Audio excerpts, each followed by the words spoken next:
Hi, I'm Jennifer Strong, host of a new series about trust, artificial intelligence, and how these impact our daily lives. If seeing is believing, how do we begin to navigate a world where we can't trust our eyes or ears? And so you know, what you're listening to, it's not just me speaking. I had some help from an artificial version of my voice, filling in words here and there. Meet Synthetic Jennifer. Hi there, folks.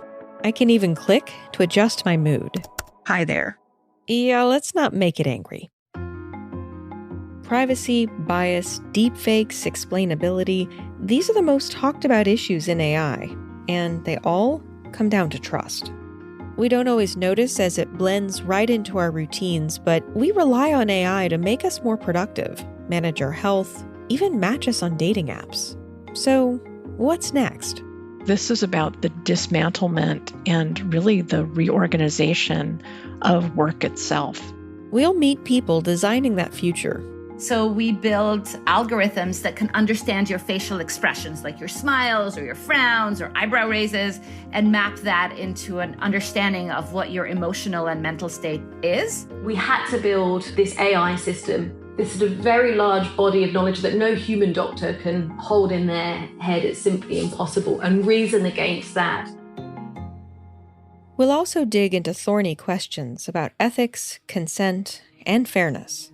It isn't just about visas anymore. It isn't just about predictive policing anymore. Do I get benefits? Am I thought to be a benefit fraudster? Should I get bail? Is my child at risk of being abused and maybe need to have a social worker come and talk to us, or at risk maybe being taken into care?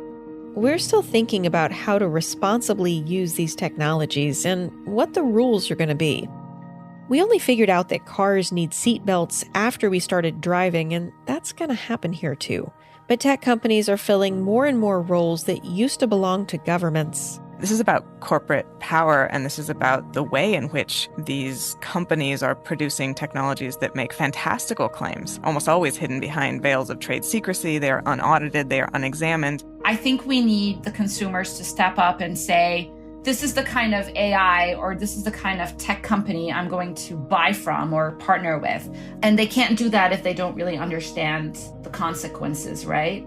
And as AI gets more sophisticated, those who would regulate it understand it even less. The problem with this datafication of government and buying these software systems in is that it risks kind of hiding them behind a process that looks technical, that looks neutral, and kind of, well, it doesn't have anything to do with humans anymore. It doesn't have to do with our decisions, right? It's just the recommendation of the software system. In Machines We Trust, a podcast from MIT Technology Review, is coming soon to an app near you. So please hit follow or subscribe on Apple, Google, Spotify, or wherever you get your podcasts. In Machines We Trust, a podcast about the automation of everything.